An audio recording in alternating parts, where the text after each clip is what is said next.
She's got the monster of all problems. The only problem is we, the readers, are the only ones who believe her. But I'm getting ahead of myself. Let's look at the book itself. This book is the 8th in the original series and was published in 1993. So all you millennials, don't be surprised if you see something that dates you like the mention of a Super Nintendo or the librarian actually stamping books rather than scanning them. Our narrator for this book is one 12-year-old Lucy Dark who, along with her mom, dad, and little brother Randy, lives in a small town called Timberland Falls. I guess the clothing department has really fallen into some bad times. Nah, I'm kidding. It's the middle of summer vacation while most of Lucy's friends are off at camp. Camp Nightmare, Camp Jelly Jam, Ghost Camp, go ahead and pick one. She spends most of her time teasing her brother with monster stories. See, Lucy's the sort of character that can weave a truly believable tale. Problem is, her parents think she's going a little too far with it. They have no idea. Lucy's mom reminds her that she has an appointment at the library. Why? Because she's part of this group called Reading Rangers. She makes her way to the library on her rollerblades. Yes, they existed. And meets the librarian, a pudgy bald man named Mr. Morton. His description is just disgusting. A short, fat, bald man whose palms are constantly sweating so much that he leaves each book he touches slick with sweat and makes him slippery and sticky at the same time. Also, he has a pan of pet turtles. Small points, I suppose. Lucy gives a rather half-assed report of the book she had to read this past week, The Adventures of Huckleberry Finn. Basically, her report boils down to her hating it simply because it had no monsters. Really, kid? Really? A classic story of a boy coming to age while having adventures up and down the Mississippi needed monsters? The hell is wrong with you?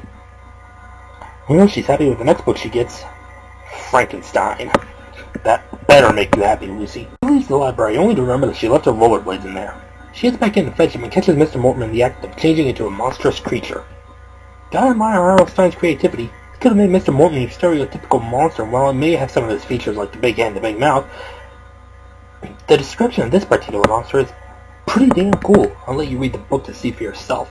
Lucy watches Mr. Morton eat a bunch of flies before deciding she's seen enough of books to take her rollerblades with her. She gets home immediately telling her parents about what she saw, but they think she's just telling another monster story and blow her off, and continue to make their meatballs, complete with Lucy's dad saying that, quote-unquote, he likes big meatballs. Oh my.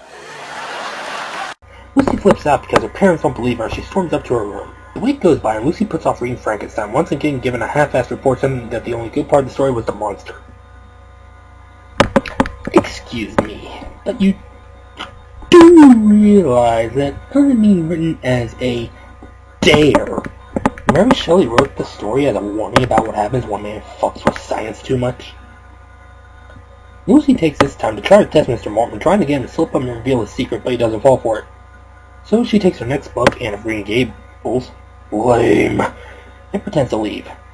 Deciding to do like Jody did in Scarecrow Walks at Midnight and play Nancy Drew, she stays hidden in the library, waiting for the other patrons to leave, which takes a fucking while. She ends up waiting for about an hour and a half, the whole time being cramped on a tiny little shelf.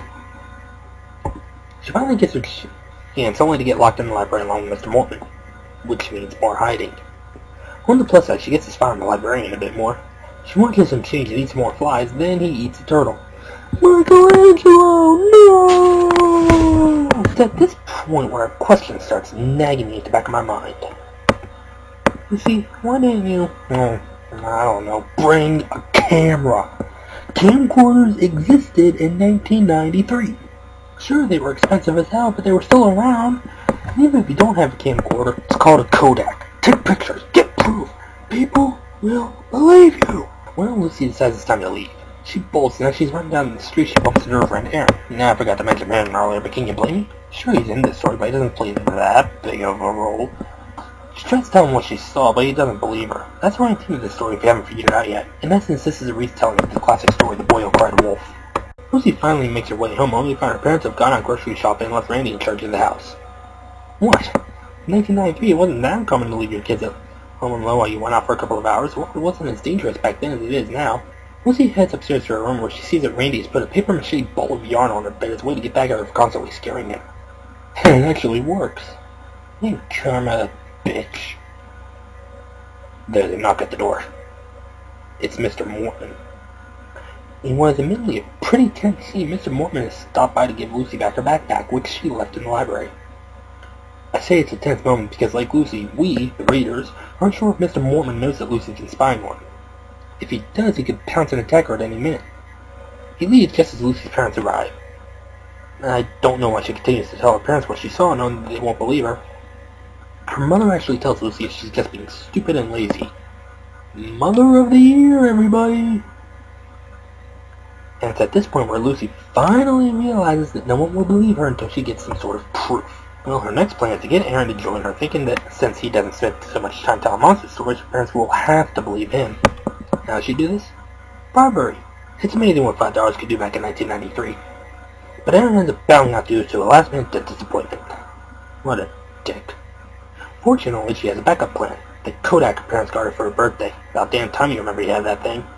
She snaps a few pictures of Mr. Mortman as he transforms and dashes out of the library, though she almost gets caught because the flash of the camera gave her away. When she gets home, she begs her parents to go get the photos developed and get some Chinese food for dinner while they're at it. Can you believe the game Photos developed in 1993 cost $14? I don't know how much it costs nowadays, but I'm pretty sure it's not $14. Oh, but here's the kicker. There's nothing in the photos.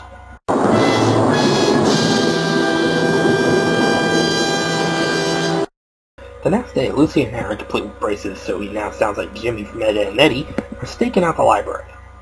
The plan this time is to follow Mr. Mortman home, which isn't easy when most of the route is in the open. Kinda hard to hide that, isn't it?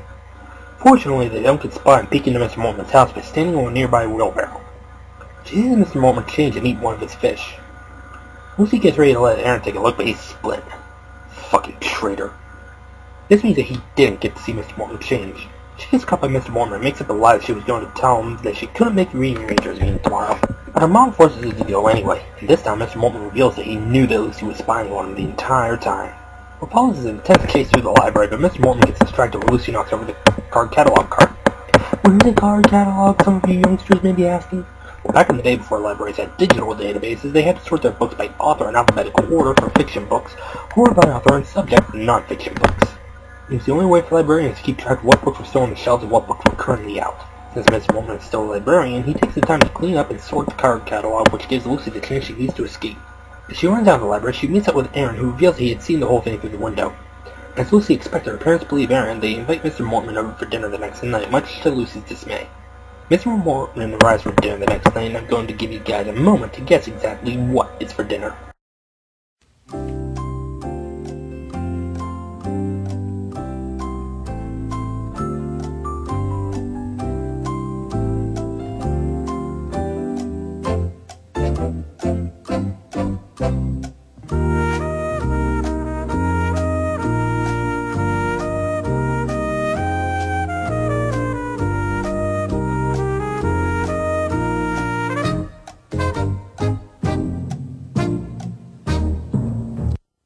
Give up. Mr. Mortman is for dinner. Turns out that Lucy comes from a family of monsters, and Mr. Mortman is the first monster since her parents to come to Timberland Falls in almost 20 years. They change and, to quote the book here, eat Mr. Mortman in less than a minute, bones and all. Thanks for that gory discretion shot, R.L. Stein. Unlike most books in the series, this one doesn't end with some sort of suspenseful twist. Instead, it ends with Lucy telling Mandy a monster story. Okay, character analysis time! Lucy Dark is our narrator for this story. She's in the monsters, I mean really in the monsters, to the point where monsters are the only thing she thinks about. So you can't really fault her parents for thinking that she's making up the story of Mr. Mortman being an actual monster, can you? I can't. If I were in their position, I'd probably think the same thing. But I have to be honest, I think that after the first time spying on Mr. Mortman, she would bring along a camera so that she could get some proof.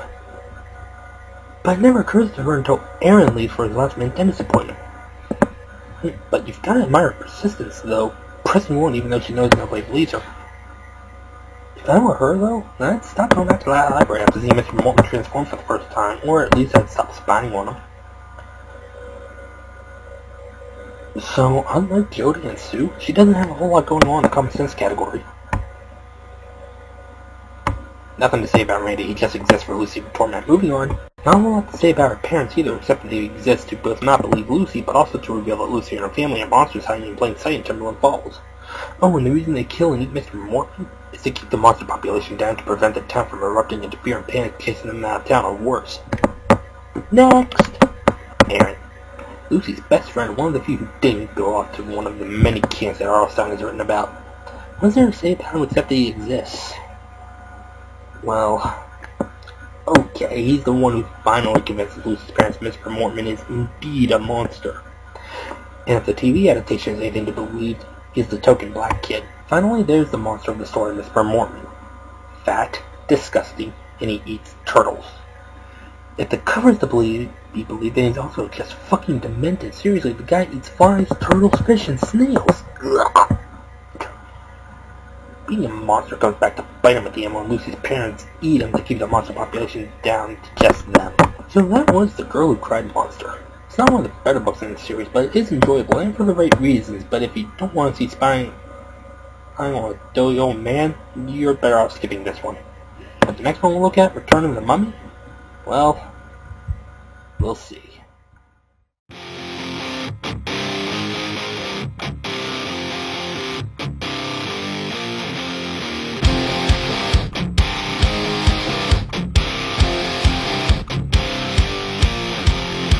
The secret side of me, I never let you see. I keep it caged, but I can't control it. So stay away from me, the beast is ugly. I feel the rage and I just can't hold it.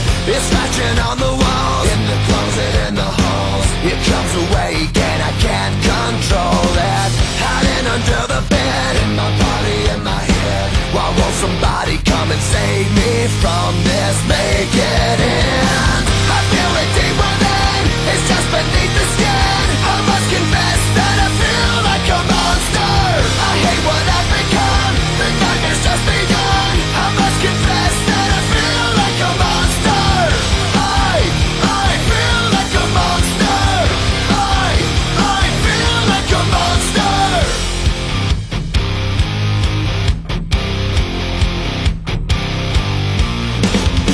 My secret side I keep hid under lock and key. I keep it caged,